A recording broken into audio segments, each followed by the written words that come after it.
Vodafone said its future in India could be in doubt unless the government stopped hitting operators with higher taxes and charges, after a court judgment over license fees resulted in a €1.9 billion group loss in its first half.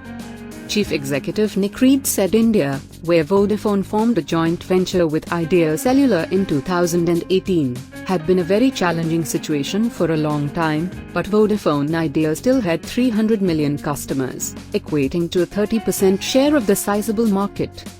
Financially, there's been a heavy burden through unsupportive regulation, excessive taxes, and on top of that we got the negative Supreme Court decision, he said on Tuesday. Vodafone had asked the government for a relief package comprising a total moratorium on spectrum payments, lower license fees and taxes, and the waiving of interest and penalties on the Supreme Court case, which centered on regulatory fees. Asked if it made sense for Vodafone to remain in India without such a relief package, he said, "It's fair to say it's a very critical situation." India's top court upheld a demand from the country's telecoms department for $13 billion in overdue levies and interest last month, hitting the shares of both Vodafone Idea and rival Bharti Airtel. Vodafone has clashed with Indian authorities over tax and regulatory issues ever since it entered the country with a $11 billion deal to buy 67% of Hutchison SR in 2007. The arrival of new entrant Reliance Jio Infocomm in 2016 added to Vodafone's problems by sparking a brutal price war. It responded by combining its operations with Idea Cellular, a deal that closed in 2018. Read said Vodafone was not committing any more equity to India and the country effectively contributed zero value to the company's share price. As a result of the ruling, it has written down the value of its stake in the joint venture to zero. It also owns a stake in Indian tower operator Indus Towers, along with Bharti Airtel.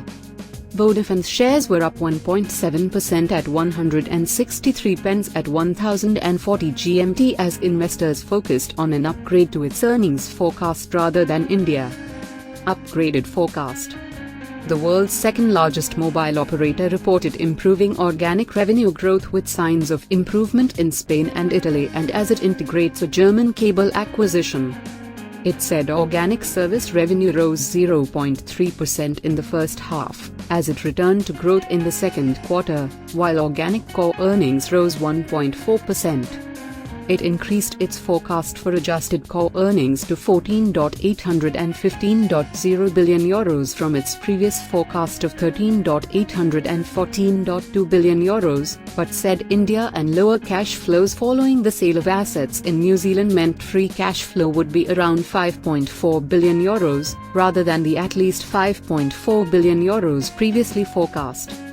Apart from India, Read said he was pleased with progress.